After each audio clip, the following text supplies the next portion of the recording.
Now, it was in the year 2000 that Nigeria's former president, Olusegun Obasanjo, established a federal agency to develop Nigeria's oil-rich Niger Delta region in the southern part of Nigeria. It was called the NDDC, with headquarters in Port Harcourt, Rivers State. That's the Niger Delta Development Commission. And the NDDC was largely a response to the demands of the region, made up of many minority ethnic groups within 9 states out of the 36 that make up the Federal Republic of Nigeria. Till today, those groups continue to agitate and articulate their wish for self-determination and control of what they call their God-given natural resources.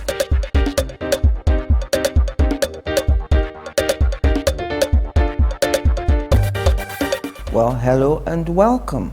This is 60 Minutes with me, Angela Ajetumobi.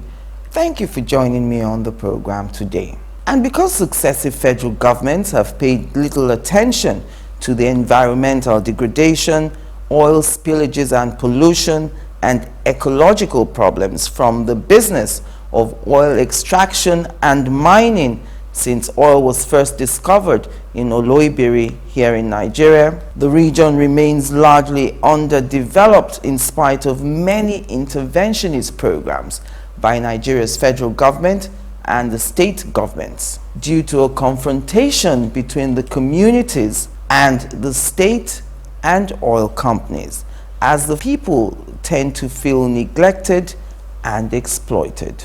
Take note, however, that the 9 oil-producing states in the Federal Republic of Nigeria cut across 3 geopolitical zones: South-South, Southeast, and Southwest.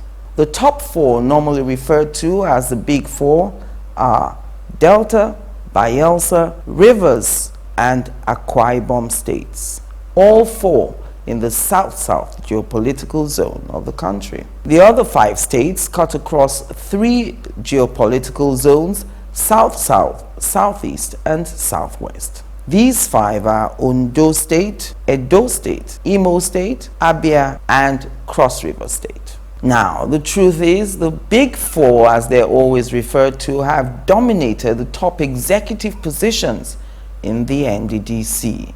And now the other 5 are making a case for they also to have a taste of what they call the executive positions in the commission. And that's where my host today comes in. He's a journalist, a politician, and he's also from the oil-producing area of Ondo State. That's the only oil-producing state in the Southwest geopolitical zone here in Nigeria. So, join me after the break as I count down 60 minutes with Alex Kalejaiye.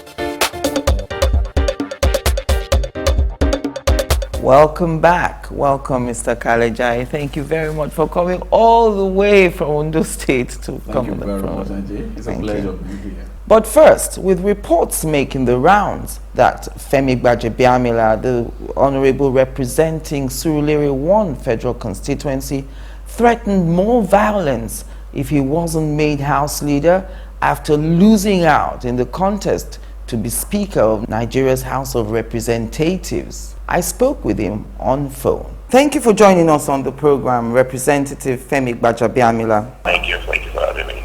I wanted you to react to the headlines saying you have threatened more violence if you are not made the House Leader. This accusation is coming from Honorable Yusa Amadu from the APC in Gombe State. He alleges that a serving governor of the APC told him that you would cause more violence in the House if you were not made House leader. Well, I mean, I read the headlines same way you did. It came as a surprise to me. I was informed that one, Mr. Ahmed, I believe is a new member. I'm assuming he's a new member. He's rather enough experience in the House. He will make such flippant statement. First of all, it would have been nice if the journalist or whoever had asked him what governor, when, under what circumstances, because I never said anything to any governor. First of all, those who know me, so I'm somebody who I am more violent. I would never be a part of it. I believe in dialogue. I believe in conversation. And for anyone to ascribe such to me, I mean, it was actually laughable to a lot of our members because they know me over the years, and they know that no such thing, not even trying to investigate, no such would ever have transpired. It's rather unfortunate. And the journalist did ask me, and if you read the body of the article, which I did, I made it very, very clear that I never said such a thing. And it's unfortunate that even the journalists would come out with screaming headlines like that. That do not even tally with the body of the story. Okay. So where are you? I mean, I'm just gonna let that slide. It's very unfortunate, and I hope the member, whoever he is, would learn, to in his excitement or whatever it is, to caution himself and not even come up with stories that are totally out of whack with people's character. I mean, I think it's important that people are trying to, as best as they can, to come to some kind of resolution, some kind of amicable, peaceful resolution, and somebody else is planning the and so discord, and that's not a good thing. So can you tell us now where exactly you are in this crisis in the House of Representatives? We're told that the House leadership has conceded the post of House leader to your camp. Is that true? And what names will you be putting forward? Because they're saying that as long as no one from the Southwest will occupy the seat of House leader, they're acceptable to working with your group. Well, let's put it this way. I mean, whatever amicable solution, I would work with. Let's put it this way. I am not somebody who, I'm not desperate for office or for position. I have never been. I would drop this thing in a heartbeat without even thinking twice about it. I would even take a chairmanship. I've never been a chairman in the House of Representatives in my 12 years. Never have I been a deputy chairman. I've never asked for it. I've rejected several offers, from national honors to even being a deputy to term work and many others.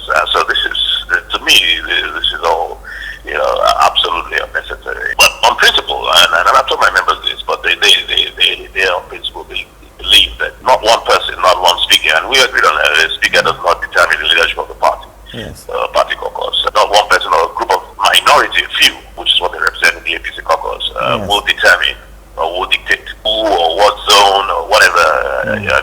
It's either the party determines, which is the norm, or the members determine. And that's the position we're going with. But I'll be more than happy to drop this thing. I got to wherever I am now from a dint of hard work and commitment to my work, to my partner, my company, not by any position. And so for me, those things are not important at all. We're talking about zoning, which is the card there. The tribal card is what they're playing, but unfortunately, it's the same people that rejected the zoning in the first place. For the speakership position, because it was clear the party had zoned to the party was zoned to Southwest, and they came out, and it's on record. The speaker came out and said no, they will not accept any zoning, and that even if the Northeast, the Senate president was zoned to the Northeast, which is where he's from, he will not, and they will not accept it, and they will still go for an election. So it's a bit disingenuous for the same people, or the same person or group of people who rejected zoning in the first place to now start playing that card, throwing zoning, out there. Now, what they forget to also say, whether perhaps they forget or perhaps it's intentional, it's just a mere error on their part. The rules of the House are very, very, very clear. Order 37 of the House says it very clearly in very straight English that only a member with cognate National Assembly experience can be a principal officer. It's as simple as that. So when they talk about the Southeast that has 2 members that are new members, only 2, and they're new members, they are caught by that provision of the rule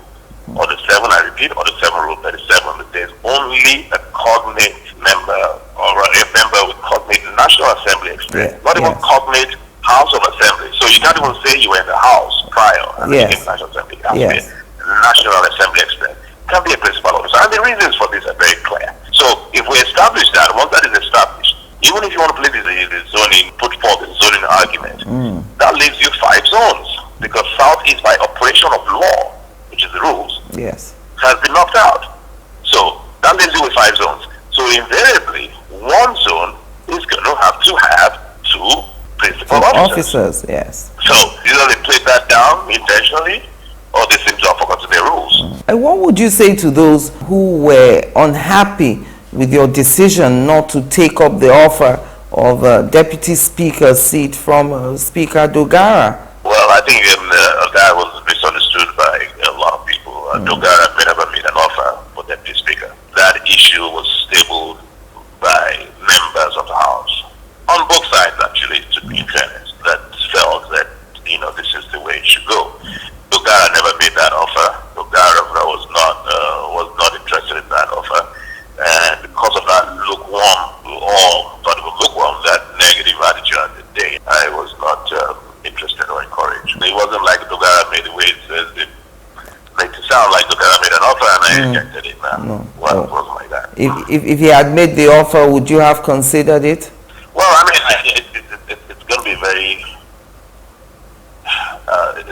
it's more or less hypothetical now. And it's going to be very difficult to answer that question because the reality of the moment would have determined, which way. And it was not a positive determination. I would have had to make the ultimate determination, but a lot of consultation would have gone on there, which it did. But if it had come from him, I don't know. I honestly, it's very hypothetical. I may not have. You know that the APC is a conglomerate of about 5 political parties. It appears to some that the ACN caucus in the APC feels entitled to much more and feels that they probably are the most dominant caucus within the APC. Do you think the APC will survive all these crises, especially since the National Assembly elections? We will survive as a party, definitely. I mean, the various interests, like you rightly said. But that the ACN has a sense of entitlement is far from true. That sense of entitlement was not present when we supported presidential candidate General Buhari from the CPC. We thought he was a worthy candidate, and we believe he is still a worthy candidate now.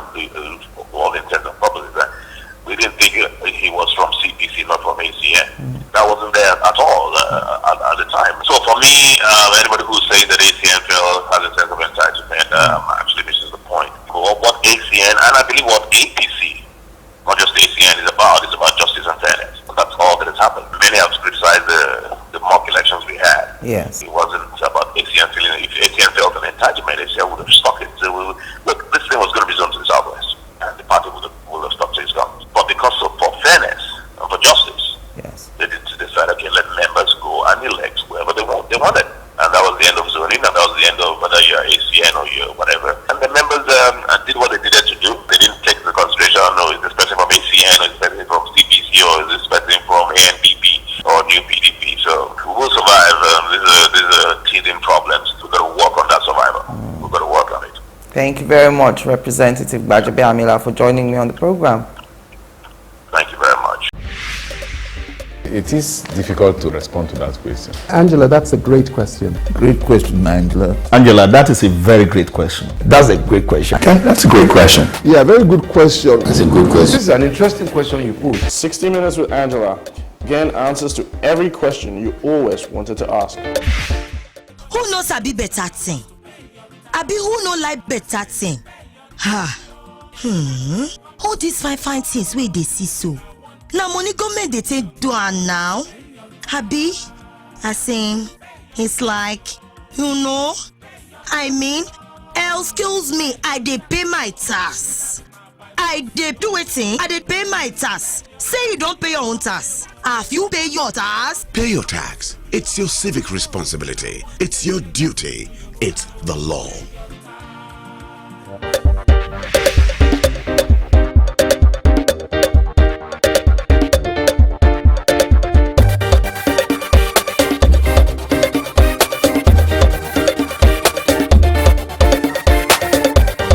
Welcome back. If you've just joined us, it's 60 Minutes with me, Angela Ajitomobi. On my hot seat today, Alex Kalejaiye, politician and journalist.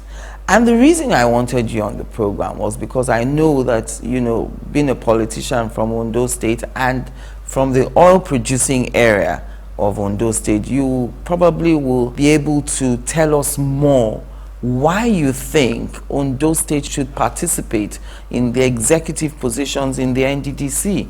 After all, we have only 3 executive positions: the MD, the ED projects, and the ED finance and administration. And if those positions are reserved for those who produce the most quantum of oil, how on earth will Ondo State ever be made the managing director of the commission? You agree with me that there's a great contradiction between assumptions and reality. NDDC set up an act of parliament in 2000. Specifically, what you have just mentioned borders on section 12 of the act. Yes. The section says the executive positions should rotate among the 9 states, starting from the states with the highest quantum of oil production. The implication is that if a state has 98%, and another one has 1%, it must go around. It must rotate. So even if at the time it is rotating, let's assume 4 states have had the highest number. Are you going to say that in another year, when, say, Delta State has 98%, and Ondo has only 2%, this rotation rule in the section 12 will work to bring Ondo on top of Delta? Let me correct something. Yes. The act is clear on this very topic. Right. The act says these positions must rotate among the 9 states. And on the board, each state is represented by 1 person, irrespective of the quantum of production you bring on board. Right.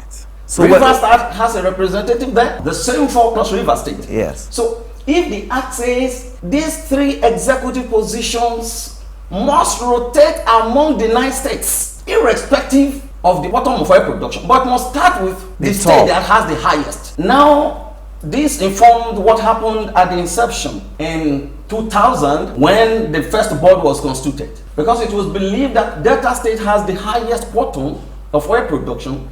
Delta produced the first managing director, Engineer Godwin Omeni. Eventually, when he left, Honorable now Senator Agwarwodo Emmanuel took over. When Agwarwodo was to leave, shortly into the second board, he handed over to Undutimi Alaibe from Bayelsa State as the managing director. During the first board, when Delta produced the managing director, Akwa Ibom produced the executive director project, Engineer Mboso. Yes. Then Bayelsa, the same Timi Alaibe was the executive director, finance and administration. Yes. During the second board, Delta State handed over to Bayelsa. Bayelsa produced the managing director. Delta State picked the executive director of finance and administration. Yes. River State picked the executive director of projects. Benaya Ojum. Benaya Ojum. And the third board, River State produced the managing director. Delta State held on to executive director of finance and administration. Then it was Aginiga. Power Aginiga. Aginiga was the executive director, finance and administration in the second board. He held on to it in the third board. Why? In the third board, the position of executive director of project went to Akwa Ibom. Architect Esoite Ete was the executive director of projects. Thereafter, Ugwoha handed over to Dr. Chris. Dr. Chris from River State as the managing director. Akwa Ibom State held on to the position of executive director of projects. While Lambert Koboyi from Delta was appointed the executive director of projects. In the fourth board, which is the current one now, the managing director position has gone to Akwa Ibom. Remember that Akwa Ibom has produced executive director of projects one after the other. Besides producing the chairmanship of the, which is it's not a contention anyway, alphabetically. Now, River State has produced executive director Finance Administration again. The same river that has produced managing director, has produced executive director of projects, currently holding the executive director of finance administration. That is where Ogiri comes in. Delta State again has produced executive director of projects. Toyo Obansuli. Engineer Obansuli Toyo. So the thing has been among these four, contrary to that section 12 of the act that says this thing must go round among the 9. Okay. So far it has not gone among the 9. For the sake of the viewers, let me just read what section 12(1) says. It says, there shall be for the commission a managing director and 2 executive directors who shall be indigents of oil producing areas, starting with the member states of the commission with the highest production quantum of oil, and shall rotate among member states in order of production. Exactly. It must rotate starting with the member state with the highest quantum of oil production. Okay. So if you are number 1 and you have produced, the number 2 has produced managing director, number 3 has produced, number 4 has produced. Yes. Naturally, Ondo State is number 5 on that list. By the quantum of oil production for Ondo State. Yes. So it's not as if Ondo State is begging for this thing. Legally, going by that section of the Constitution, Ondo State is qualified. What do you say? Morally, Ondo State is qualified. Politically, Ondo State is qualified. Yes. And I will explain what I mean by political if you give Yes. me. It may interest you to know that among the 9 states that make up the Niger Delta Development Commission, only Ondo State gave outright victory during the election to Mr. President. I mean, it's not a question of just meeting to 25%. Yes. Outright victory. And this is in the presidential election. This is a serious, a major feat, considering the fact that the state governor, Dr. Olusegun Mimiko, was the coordinator for former President Goodluck Jonathan in the entire Southwest.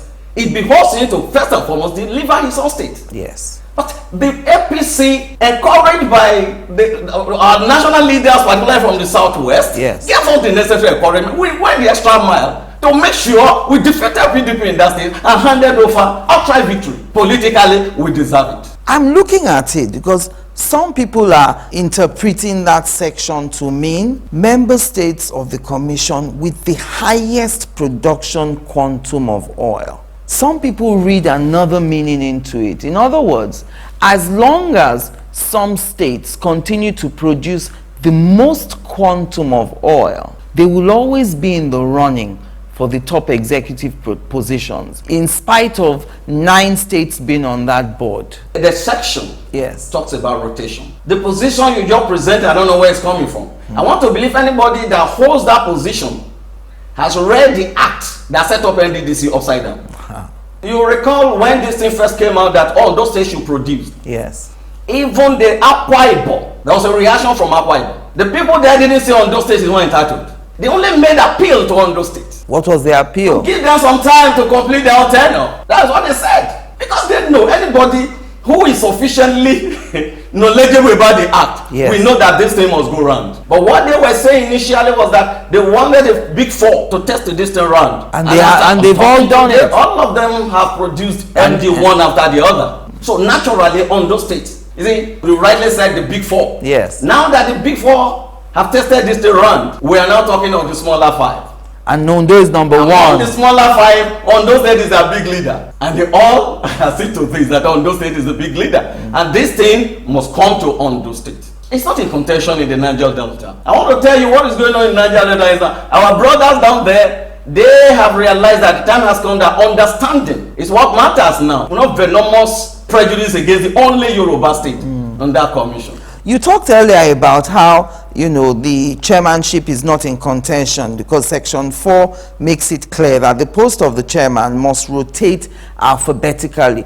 That one doesn't tie into any quantum of oil production, the post of chairman. Yeah, it doesn't tie. It says alphabetically, starting from A. Right. And that informs why Abia State produced first. Ugochukwu was the first chairman. After that, it went to Akwa Ibom. From Akwa Ibom to Bayelsa. You know, Air Vice Marshal Larry Koyan was the chairman. Later, Dr. Tarila from Bayelsa. Yes. Currently, Cross River. From Cross River to Delta. The question is, yes, if a section of the act says, let the chairmanship rotate alphabetically, and you allow that, What about the one that says it should rotate according to the quantum of oil? Why are you saying no to that? But you say yes to the first one. Is it because it doesn't have executive power?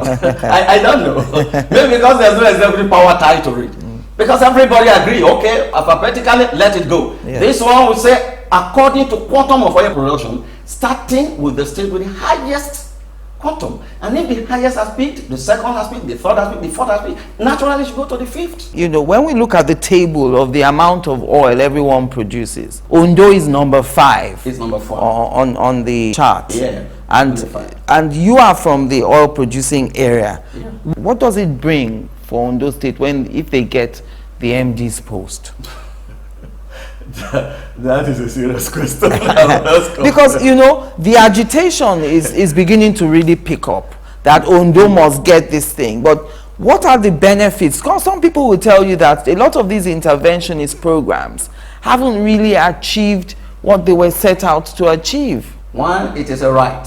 If the law says after this, you should be there, it is our right to be there. So naturally, we want to be there because it is our turn. Secondly, the terrain, especially the Niger Delta part of Ondo State, it is the same from that area where I come from, yes, Ugbo, in Ondo State, down to Akwa Ibom. It is the same terrain, devastation, ecological problems, which of course the Niger Delta Development Commission, it was the core reason why it was set up to tackle ecological problems and connected issues. Do you have oil spillages in your area too? Over the period, there has been oil spillage, there have been degradation, you know, resulting from oil exploratory activities, yes, by Chevron and some other oil companies in the area. So those are the things, anybody that has executive position from Ondo State now, we want to tackle. Apart from, you know, the NDDC, there's a way they share things too. It will go around the entire state. And don't forget that Ondo State is not just representing Ondo State on that board. Ondo State is the one representing the entire Southwest. It's the only state from the Southwest geopolitical zone that produces oil. That is on that board. So, you also know that the effect too, we touch one way or the other on some other states outside there. Outside Ondo. That is, they must feel, the entire zone must feel the impact. They will get something from that, yeah, in the Southwest. So it's a baby. Our leaders in the Southwest should see it as a baby. We should pursue it together because the effect will go around positively. Okay, so what you're saying now, Mr. Kalejaiye, is that there can be rotation to a state even if that state does not achieve a high quantum of oil production by section 12. Exactly. For example, Cross River, yes, currently has produced the chairmanship of that commission. The current chairman is from Cross River. Cross River should be the least. I thought Cross River was no longer an oil producing state. At the time, well, I'm not going to that, but at the time there was some question about that. But they've already tasted MD. Remember, well, at the time, Cross River produced the acting managing director and currently the chairman of that commission. So yes, it shows that it's irrespective of the quantum of oil production. And of course, President Buhari, the only Southwest state where he clearly won, you know, that belonged to the opposition, the PDP. You know, the Ondo State was a PDP state, and well, it's still a PDP state under Governor Mimiko. It appears that that was the only state where he clearly won. It is the only state among the 9, because the people determined, that, you know, the change. They wanted change. So we are now taking the change back to NDDC to effect positive change. And that is one of the reasons we need it. Okay. So those who say that if you don't get the top quantum of oil production, it disqualifies you from those 3 top executive positions, they're reading the law wrongly. They are reading it wrongly, upside down. It says everybody must produce these positions. But we will start with the person who has the most. And if you have the highest, you've taken. Let the thing continue to trickle down. That is what the act says. It said the thing must rotate among these positions, like their positions, must rotate among the 9 states. Of course, the law is not unaware that not every state produces the same quantum of oil. Yes. The law is fully aware. When he says, let this, but you that produce the highest, you start first. And now virtually the big four have produced more than the MD. All of them have produced the managing director. Some have produced executive director of finance, or executive director of project, executive director of this and that. Some have produced twice. So, all right. Well, in the last 16 years, yes. 15 years of existence of this commission, some states has consistently produced executive position. They have consistently held executive position on that board, consistently, since the inception. All right, we'll take a break now. When we come back, I want us to look at the point people are making about dissolution of the board and membership vacancy, and whether or not people are confusing the two as well. So join us again after the break. So what is 60 Minutes with Angela all about? It's not an interview. I like to think it's a conversation between two people making the news, people who are in the news, and those who become the news. And the whole idea is to inform, to educate, or to clarify, as the case may be. It is an art getting people to answer the questions that everyone is thinking in their minds. And that's what we try to do on 60 Minutes with Angela. I ask all the questions that everyone's thinking about and no one wants to voice. All the questions you always wanted to ask, you get those answers on 60 Minutes with Angela. Every week on this station, 60 Minutes with Angela, getting answers to every question you always wanted to ask. Who knows Abi better thing? Abi who no like better thing? All these fine things wey they see so. Now money government they take do am now. Abi, I saying it's like, I mean, excuse me, I dey pay my tax. I dey do wetin? I dey pay my tax. Say you don't pay your own tax. Have you pay your tax? Pay your tax. It's your civic responsibility. It's your duty. It's the law.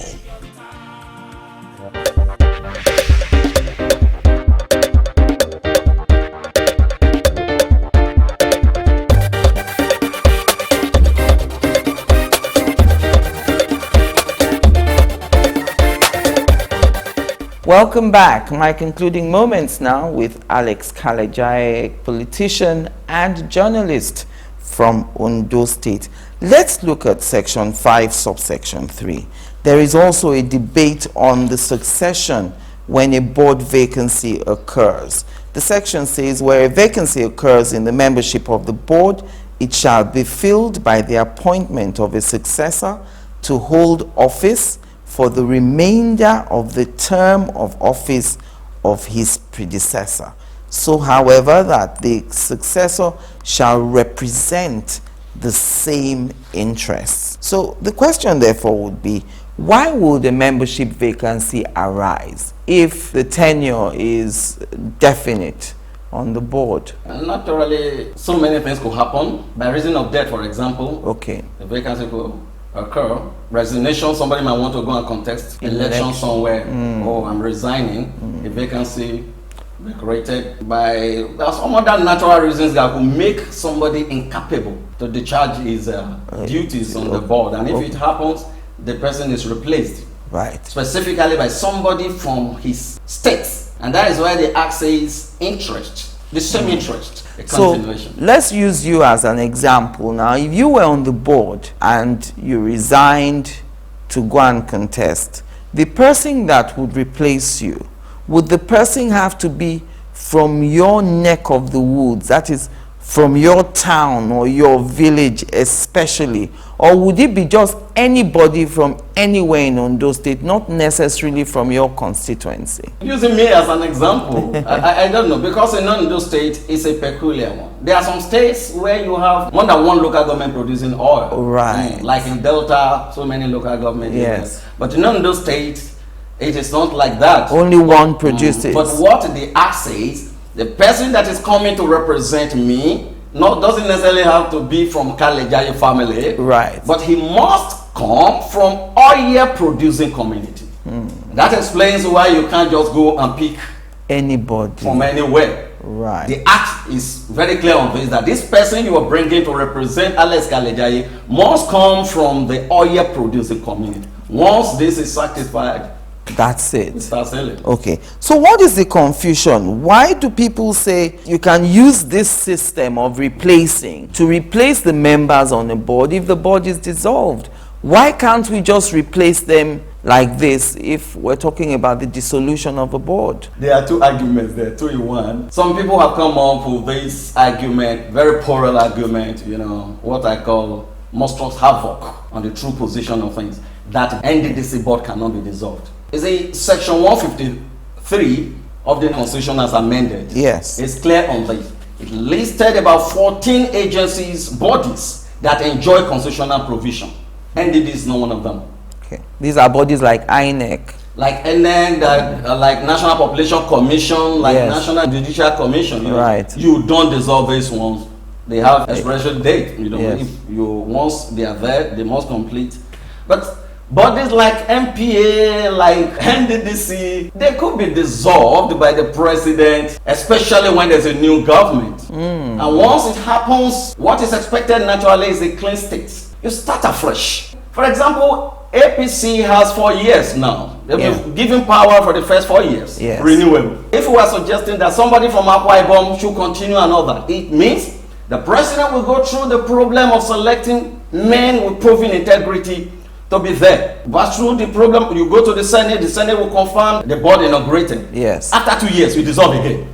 This government is so committed, you have so much to do. Yes. I'm not sure the President Buhari-led administration will have time to be doing this every 2 years. Yes. It's becoming a ritual. So what is expected is a clean slate, 4 years. So that the president has so many things to focus on, to concentrate on, not thinking about NDDs every 1 year, every 2 years. Yes. That it will distract a lot. So we want a clean slate. It's expected that a board be inaugurated that will last for 4 years. This current board has been there since 2010. Yeah, 2013. 2013. Yeah. And if it's 4 years, it's due to finish its term 2017. But you said now that it's expected when there's a change in government. If the former appointor, President Jonathan, had won the election, this board will have run its full course. But now there's a change in government.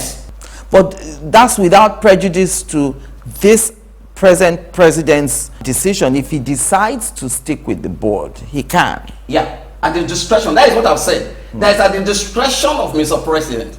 If Mr. President says, okay, let them be, they will be. But it is not for anybody to say, hey, Mr. President, you don't have the power to dissolve. Because that body in question does not enjoy constitutional protection. Right. It's an act of parliament that could be dissolved as at the pleasure of Mr. President. If he finds out that certain things are not going well, the president has the right to dissolve. To step in. 2011, in September, Yes. the former president, Goodluck Jonathan, dissolved an existing board and constituted a fresh one. So the president has such powers because this body does not enjoy constitutional protection. It's an act of parliament set up. You are asked to do some job, but if your appointer find you wanting, the appointer will step in.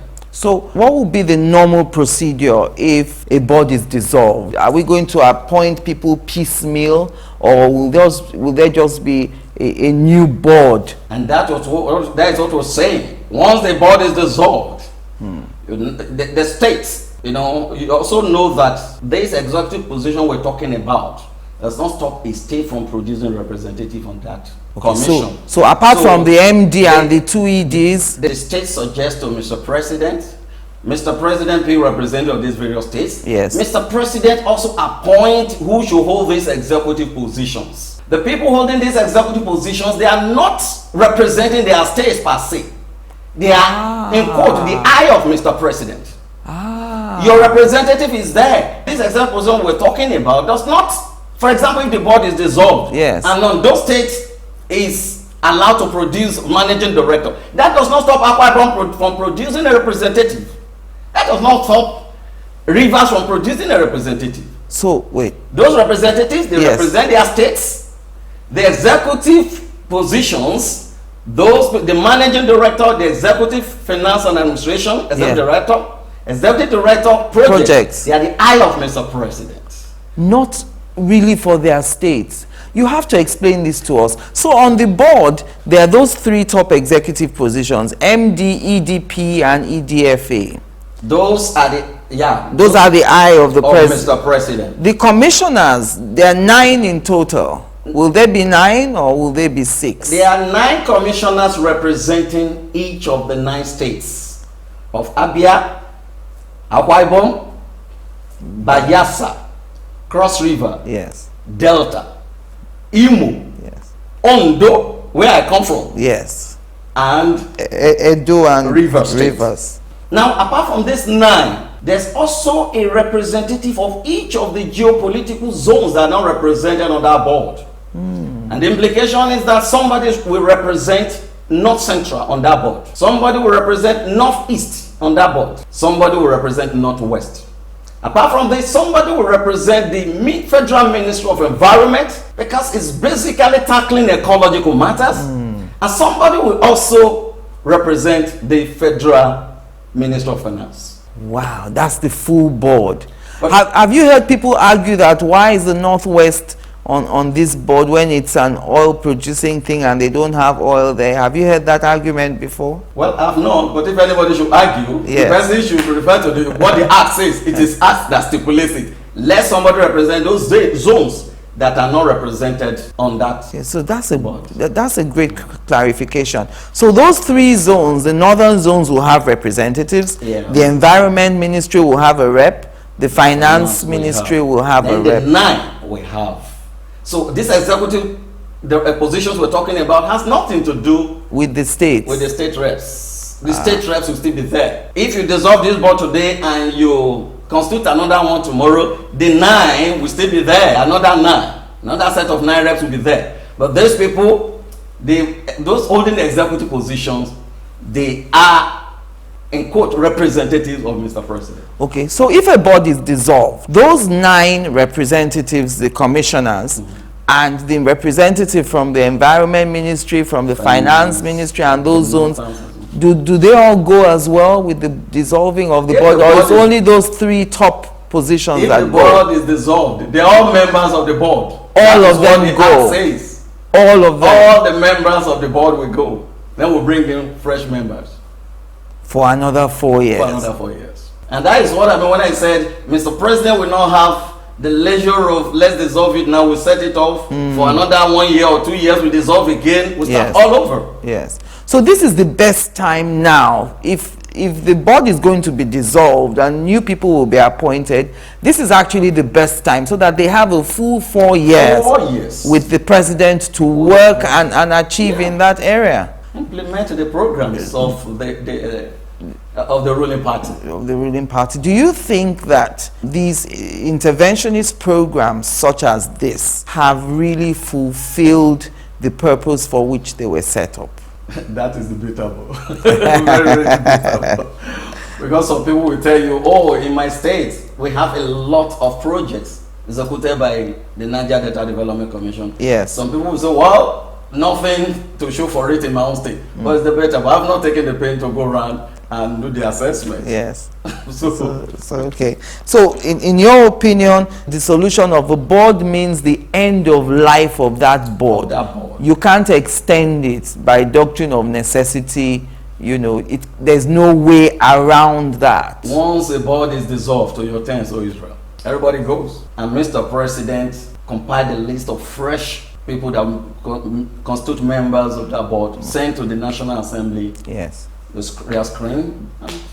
If they pass through the screening of the Senate, another board is inaugurated. Is it the governors, the chief executives of the states, that nominate people to Mr. President who will go on the board, or is at Mr. President's sole discretion? The Niger Delta Development Commission, yes, directly from the presidency. Mr. President could, however, liaise with various states. If he wishes. If he wishes. Because Mr. President is the appointer. Once you are appointed or you're a member, you report to Mr. President, not to your state governor. That does not mean you should be at war part with your governor. Right. Because the governor too, they also have what they call advisory. The 9 oil producing. Because they 9 states. They have to liaise with you to know what projects to do so that there's no duplication of projects. Yeah, they liaise with their own state governors. They don't work out. They are not at war with their state governor. And especially if a state representative and his governor, they belong to the same political party. For example, nobody will expect Mr. President to go to some states in the South. Yes. And say, bring somebody for me. Naturally, you know who you can imagine who the governor will suggest. Yes. So, in some cases, Mr. President layers, but if he's not comfortable with the person you're bringing, Mr. President will use his own initiative. He's the president of Nigeria. He's the president of us also. It is at his discretion. But the executive positions are the exclusive right of Mr. President. If he chooses, he could liaise. If he doesn't, because they are going there to represent Mr. President on the board. The law does not say, you know, like when we see other people, they say, oh, you know, nominated but screened by the Senate and all that. The law of the NDDC does not require the president to get recommendations or nominations from anybody to appoint people in there. The law does not compel him, but if he chooses, he could call the governor, bring somebody from your state. Who do you recommend? Yeah, recommend somebody.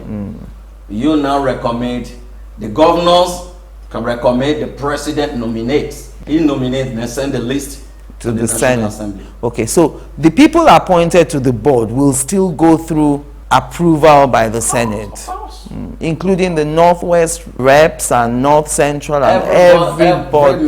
Every intended member of that board must go through the Senate screening. You've educated us a lot today about the NDDC. Thank you very much, Mr. Kalejaiye, for coming on the program. Welcome, it's my pleasure. Thank you. Oh, I've said it before that what we need in Niger Delta is to seek to consider things that bind us together, you know, not differences, but affinities, so that we can pull a stronger force and work towards the development of the Niger Delta area, our area that has been, you know, neglected over the years. We must take proactive measures to ensure the essence of setting up this commission, yes, was achieved. Thank you very much. Thank you.